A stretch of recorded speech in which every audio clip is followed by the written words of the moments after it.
In this video, we will be studying about the concept of measures of dispersion. Now, what is measures of dispersion? The degree of which numerical data tend to spend about an average value is called the variation or dispersion of the data. Now, what does this mean? How much your data varies from your average value. How much your data is spread, how much your data is dispersed from your average value is the measure of dispersion. Let's understand with the help of an example. Let's suppose there are three factory A, factory B, and factory C.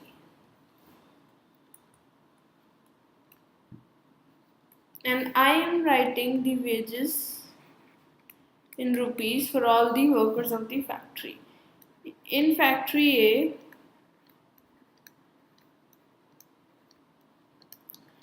the wages of the workers, 5 workers is 400. In factory B, the wages is 350, 380, 400, 420, 450. In factory C, the wages are 50, 75, 400, 725 and 750. Now, when we calculate the mean of this factory A, it is 400. The mean is 400. Median, which divides the series into two equal parts, is also 400. In this, mean is 400 and the median is also 400. In factory C also, if you calculate the mean, it will come out to 400, and if you calculate the median, it is also the 400 which divides the series into two equal parts. Now, from the data, what you can see is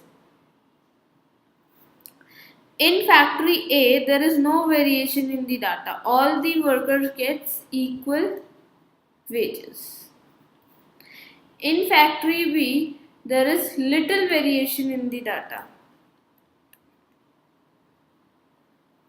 Right? All the workers are from 350 to 450. They are in between, they get the wages. So there is little variation in the wages of the workers of factory B. But if you see above factory C, there is high variation in the data. The data is not dispersed or spread on the central value or on the mean value. Only one value is near the mean, rest of the other are very far away. So this is highly dispersed data. So this is the concept of measures of dispersion. What are the objectives of measures of dispersion? See, the first objective is to find out the variation of different values of the items from the average value. That how much the items of the series are variated from the average value. So, to know the variation of different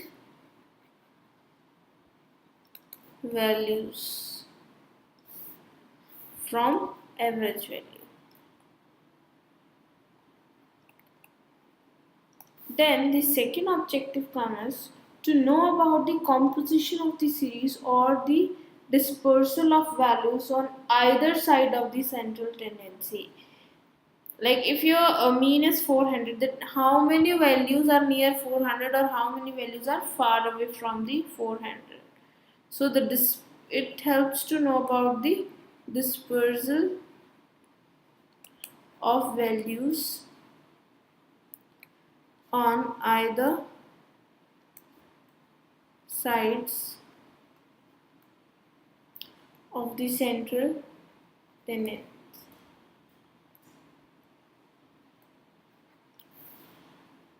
And then we can know about the range of the values, which means the highest value in the series and the lowest value in the series, the difference between them.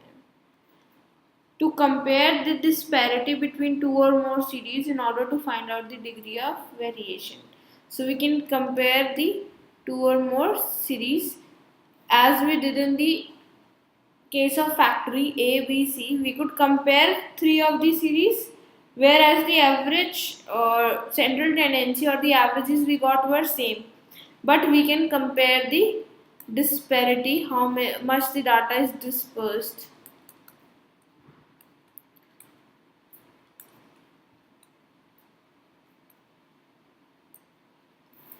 The fifth is to know whether the central tendency truly represents the series or not.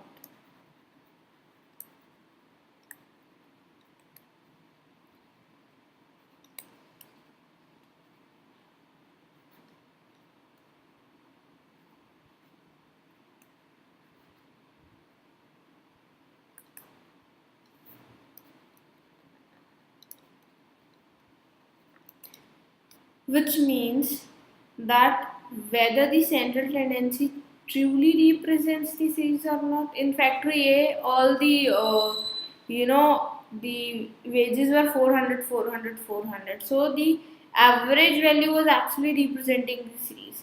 In second factory B also somehow the average value was representing the series as all the values were near the average value. Whereas in factory C, the central tendency, the average value was not representing the series because all the other values in the series were different and very far away, very dispersed in case of the series. So these are the objectives of measures of central tendency, or sorry, measures of dispersion. I hope you like our video. Please download our Scholars Learning app and enjoy the learning experience with us.